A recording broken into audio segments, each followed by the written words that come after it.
Five, four, three, two, one. Welcome back, guys. I know I haven't been here in a minute because, life has been crazy and I honestly didn't know what to talk about because the only thing I really had to talk about was just all the racism and turmoil and all those crazy things. And honestly, as truthful and relevant that is to life, and always has and always will be relevant to life, um, it's okay.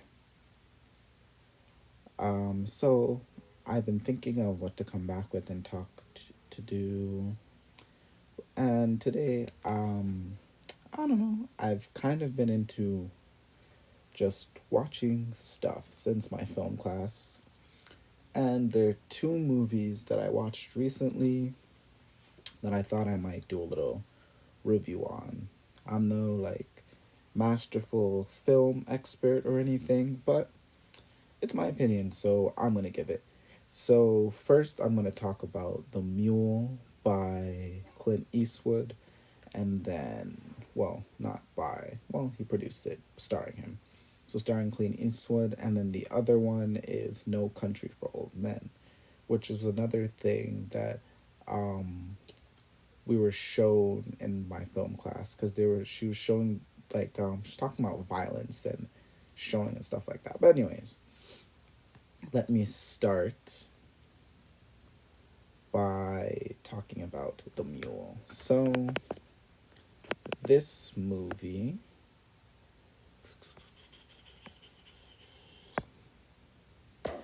it so due to financial issues, horticulturist Earl Stone becomes a courier for a drug cartel. Slowly, he grows closer to his estranged family, but his illegal activities threaten much more than his life. Now, this movie, what I liked about it was extremely understated. Like the entire time I was watching, I was like, oh, I hope this doesn't turn, like at the end, it doesn't turn into no shootout, him getting shot up and left on the side of the road kind of thing. Because, let's be honest with you, when it comes to like movies with the cartel, that's, they don't generally have a happy ending. But I don't know. Clint Eastwood, I know he has quite a rap sheet. But to be honest with you, never I don't think I've ever watched one of his movies before. Like I know his name and everything and I know he's a renowned actor. You know, he looking it up right now, he's been in movies like Gran Torino, Million Dollar Baby. Hmm. I know he was known for westerns and stuff, so this is quite interesting. I don't know. But anyways, I have to say that I generally really enjoyed this movie because I don't know. Like I was saying, like usually when I watch these cartels, they turn bloody fast. And I just like how the story progresses. First run, second run, fifth run. And it makes me show that even though at first his character was kind of like oblivious to everything, they he kind of knew what he was doing because I think it was on his third run that he stopped to like see what was inside the bag. And then the police comes over and then he puts something on the dog's nose so the dog can't smell the cocaine or whatever. And even then, him, when he gets introduced to, uh, I don't remember which one was it, Julio, when he gets introduced to Julio, and then he's trying to force the guy to stay on route and all these other things because he just wants to get paid. This like whole aggressive machismo trying to prove himself. I could see, like, it's like the typical thing I would expect from a movie like this with the cartel. You know, people have pride, ambition, and greed, and then people do anything to get to the top. But I like that despite everything that's going on, it stays kind of like minimal, low risk kind of thing. Except like towards the end when they kill the the cartel leader Laton and take over, and then my boy from Good Girls, Manny Montana or Axel in this movie, say, "Oh, if you ever divert or go off, then we're just gonna kill you," and they show you Laton and everything. And then when I saw that, I was like, "Oh, I have a feeling this is gonna end badly." But then Bradley Cooper and then Michael Pena trying to find who this cartel is that's moving like 300 pounds of coke, and they drove by each other. He even sits down, has a conversation with him, talking about, oh, I lost my family because he was just always on the road doing things, forgetting things. And I like that, you know, I don't know exactly what it was in the story that Earl chose to just not be at home. Like he kind of says at the end that he was a good horticulturist but a crappy father. But I don't know like what got him to that point. But I like, despite everything, in the end, there's some reconciliation. Reconciliation with his ex wife, reconciliation with his daughter, and he takes care of his granddaughter. Because I think that's a remarkable quality in all of us. Despite the circumstances, a man that will go above and beyond just for the benefit of his family, even if it's to his own degradation and destruction of himself, I think it's an admirable quality. Like I hope that a lot of people never have to resort to becoming a mule for a Mexican drug cartel just to look after his family. But if that's what he has to do for redemption, what he had to do. And even in the end, when his wife is dying and he apologizes and she forgives him, and then she asks what he was doing, and he tells her the truth, then she laughs. She doesn't believe him. But I think at least in the end it was great. And even at when they're chasing him down, and then there's the big reveal that the old man that he saw was the one that he was chasing the entire time. And he's like, "Oh, I'm the reason you missed your anniversary." And he's like, but then he takes his advice. I think his character, Bradley Cooper's character, actually takes the advice. And maybe after that, he doesn't go on the road so much, and then at least takes time to develop his family, because then it'll never resort to how it ended up going. But yeah, what I liked, but like this movie was great because it completely subverted my expectation of what a cartel movie could be, and that a cartel movie doesn't have to be this overly crazy, hyped up, guns going off, people shooting each other, and bodies getting dropped for it to be a good movie. Because, quite frankly, the movie is very slow.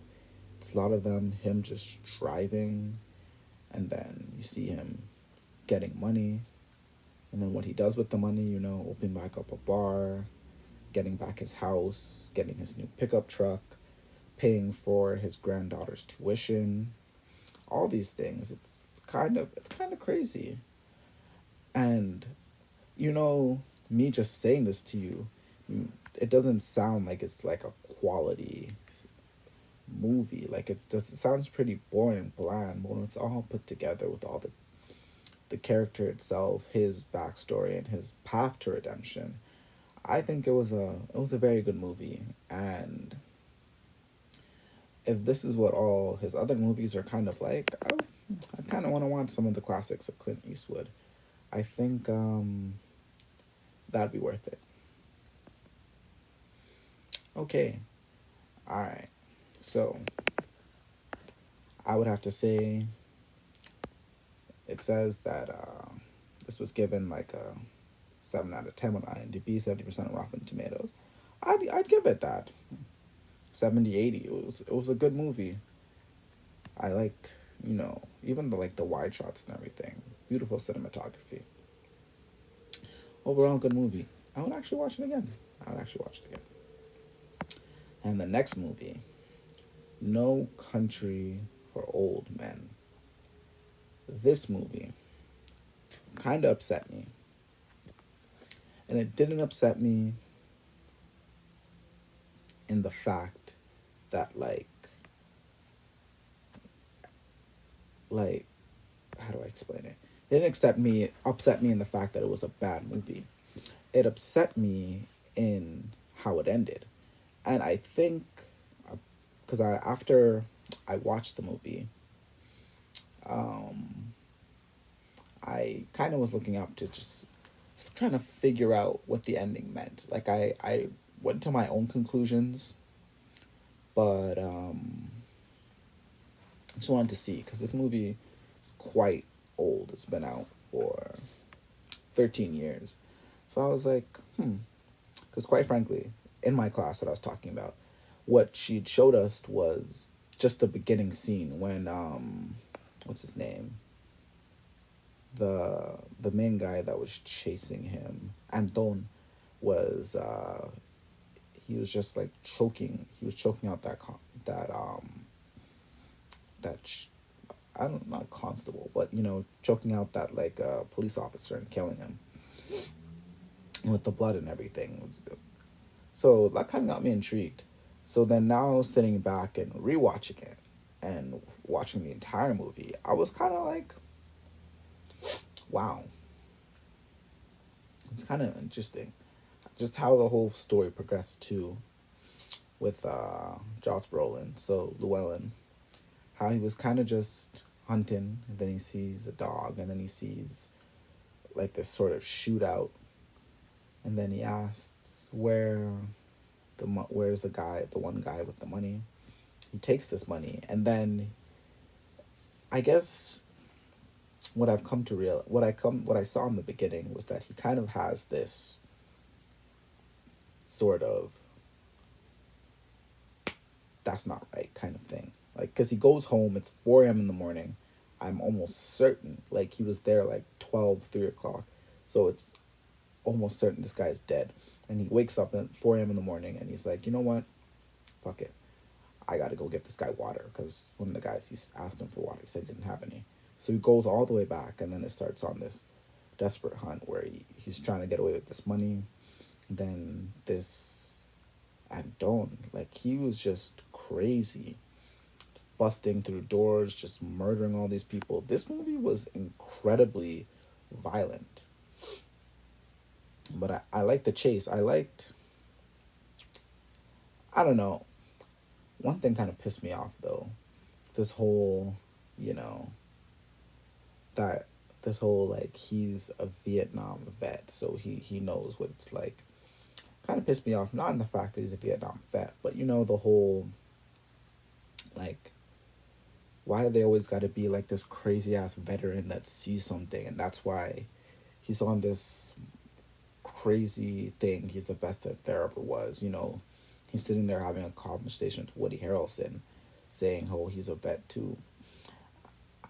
I think it's kind of, I don't know, a little far-fetched, but it doesn't take away the movie from me. I just think it's the whole American thing too, where, you're a vet, so that's the reason why they are so resourceful and all these other things. And I've never been to war, so, like, I don't know, but I just think, why does all these badass characters always have to be ex-military? Why can't they just be, why couldn't he just be a man? Like, I like the whole fact that he was a man that just stumbled upon this money, and maybe through a background of maybe not being the best guy, he went through all these circumstances, and that's how he kept alive. But the fact that he was a vet just kind of makes it seem America, our vets are the best kind of thing, It was a little too preachy for me. But that's a lot of American films, they got to show off America and why America's the best and all that kind of stuff. But anyways, back to what I was saying. I don't know. This movie was extremely violent, and I feel like, for me at least, it's one of the movies where I've always wanted to write a book or do a movie where the entire movie you think the main character. And then at the end, you come to realize that it's not. It's someone else completely different. Because it seems like the entire movie that Llewellyn's the boss, he's like kind of the main focus. But at the end, it occurred to me that the main character was actually Roger Rice's character. So yeah, sorry, got a little phone call. But anyways, like I was saying, I feel like the main character was actually the sheriff, because while all these things are happening to Llewellyn in kind of the foreground, we're seeing him, be resourceful, putting the money in the vent and pulling it out, and then all these other people waiting for him, and that kind of aha moment again where he's sitting there and he's like, how did this man know it's me? He wakes up, takes it out, finds the transmitter, and then, he goes on this wild goose chase, throws the money over, tells him, comes up with this elaborate scheme and plan of how he's going to make sure his wife, Carla Jean, gets the money. And then I'm kind of sad that in the end, Llewellyn just kind of dies. And we don't see how or what transpired. But, it's obvious that Anton killed him, so he wasn't able to run away. Which, I guess, for the type of movie, kind of makes sense. It kind of goes back to the whole cartel thing where, like, in the Mule, it was this very understated. All these things are happening, and then it brings you to this conclusion, and you're like, wow, I'm glad it didn't go this violent route. Whereas No Country for Old Men is like the complete opposite. From the beginning, we see the type of movie it's going to be. He chokes the officer out with the chain, and then he has this little, I guess also the sheriff was kind of relating it, like it's this thing that you use to like kill cattle so that it's painless. But he's there and he's doing that, and he's busting through like locks of doors and just popping people, puts it on the gun, silences people, kills Carson Wells, who he knows. And he has this whole principle where, he stole the money, so it doesn't matter if he gets it back, he's going to kill you. But if you're lucky, pick a coin, and if you call it right, he'll let you live. That's the only thing that kind of makes sense to him in his wild, deranged world of his. And I'm guessing because Llewellyn didn't take the money, I feel like he probably, because I would like to see if when he was getting killed, if he gave him the option of heads or tails, and he kind of, maybe, I have a feeling like, because I want to know, did he just kill him right then and there for not following his instructions, or did he at least give him the chance with heads or tails like he did with the gas station clerk, and I don't remember if he did it with Woody, but like he did. And then at the end with Cara Jean, where he's kind of just like, pick, and then she's like, she refuses, and it goes off scene. And it also, it's kind of like Inception, Christopher Nolan's Inception, where there's it's an open-ended ending, so you're not quite sure what happens. Because I'd like to know if he killed her or not, because I have a strong feeling that he didn't, that she defied him in a way that made no sense to him, so it left him. Because even when he walks out, it kind of alludes that he did kill her, because he kind of looks at the bottom of his shoe. But I honestly don't believe that he did. Really, I don't think he killed her. But That's just my interpretation. And then, him getting hit by a car and then giving the kid $100 and just walks away off the end. And then it goes back to, this is why I think the sheriff is the main character, because all these things are happening in the foreground and in the background. He's just telling these stories. He's telling like the other sheriff, he tells Carla Jean that whole story about that cattle and killing it mercilessly. He goes and talks to the other sheriff. He talks to Carla Jean again and saying, how can I help your husband? And then at the end, after all this slaughter and the bloodbath and how crazy it is, he goes and talks to his uncle, a retired sheriff or whatever, and he's saying, which is kind of also the thing that I read up on, where he was saying that he quits because he knows he's not capable for this world, because, back in the day, I guess he was saying criminals, or what the writing piece said, criminals were more honorable in a sense. And, it was just kind of fist fights and gunfights, but now it's gone too crazy with, people popping each other in the head with these, like the gas machine that he uses and all that kind of stuff. And he's like, he's just not equipped for this new world. And after going through an ordeal like that, just seeing all the cartel people in the beginning all get shot up and killed, and then the wake of, the hotels and how people are violently murdering the hotels and all across the border and everything, I would quit too. Because just imagining that, if that's what he saw just in this case, I could only imagine. I think he said in the other 25 years he's been a sheriff, all the other crazy ass shit he's seen. Because he said he's not the craziest thing he's ever seen. So I'm not at all surprised at the results. Not at all surprised. But everything going back, I think it was a really good movie. And to me, even before I read the ending, to me, when he was telling about his dream and how his dad said, like his dad went forward and then left him behind and that his dad's waiting for him, I guess, to me, what I read it as is that he saw himself that if he continued on his path of being a police officer, he'd just end up dying like his dad. And his dad is there waiting for him already, in my opinion. And that, I think he's just afraid. He was afraid of what this new future of crime and everything would bring. So he just wanted to see peace, and that's why he quit. It was a very interesting movie. And I kind of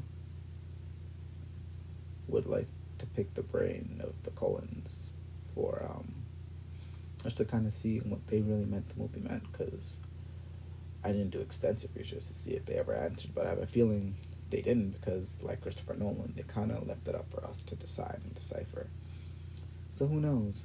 Probably after this I'm going to watch some videos where they analyze the ending, but that was a really good movie. And there are two completely opposite stories, both of them involving the cartel. One extremely understated, crazy, this old white man is the biggest guy, moving 300 pounds of coke a month. And in the end, he reconciles with his family and just goes to jail. And at the end, you see him like being a horticulturist again.